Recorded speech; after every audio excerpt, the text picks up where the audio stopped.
Hello guys! May tanong dito na isa nating kabayan. Ako po binigyan ng amo ko ng octopus bago po. Sabi para sa akin daw yon. Lagyan ko na lang ng laman. Sabi ng amo ko kasi nilagyan nila ng $5. Okay lang po ba yon? Hindi po ba delikado? Bago lang din po ako dito sa Hong Kong. Yung mga ano kasi dito, octopus card, ano na high-tech na. Kung noon, inaano lang, mayroon yan sa MTR station na octopus or ticket inquiries. Tap mo lang doon, kikita mo lahat ng transaction. Kung binayad mo sa MTR, kung binili mo ng ganito, saan, ganitong oras, nakikita yan kung anong oras. Mga transaction mo, pati oras, nakikita yan. So ngayon, pati sa cellphone, may apps na yan na automatic pag ginamit mo, matitrace kung saan ginamit, ganito.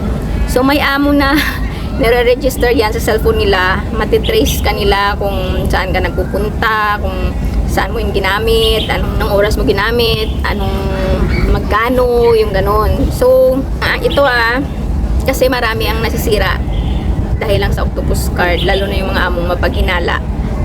So kung binigyan ka ng octopus card na binigay sa'yo for personal use mo, gamitin mo na lang muna. Kasi first time ka pa lang. So, gamitin mo muna. Pag nakasakod ka na, pag may extra ka na, pwede ka nang bumili ng sarili mo for personal use mo. Kasi hindi mo alam kung yung octopus card na ba yan is depende kasi yan sa ugali ng amo. O depende sa amo yan. So, para na lang din safety ka, hindi ka matrace. Bumili ka na lang talaga ng personal use mo. Magkano lang naman yan? Pag bumili ka, may laman na yan agad.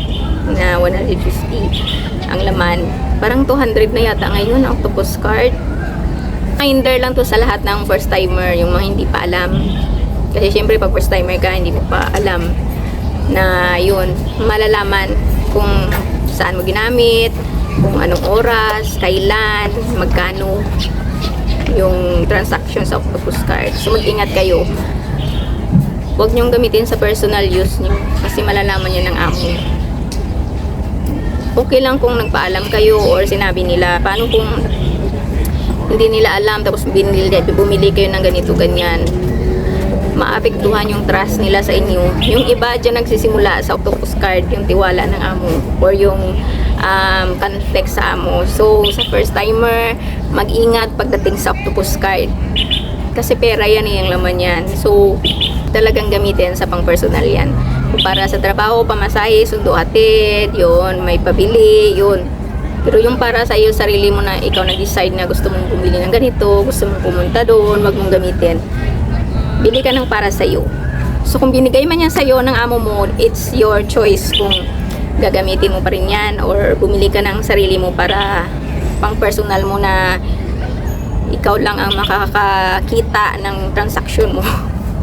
Yun. May mga amon man kasi na planning, may mga amon naman na okay lang sa iyo na yan, gamitin mo, lagyan mo na lang naman. Yun. Not big deal yun. Pero may amo talaga na mga paghinala. So, para na lang sure na safety ka, bumili ka na lang ng sarili mo octopus card.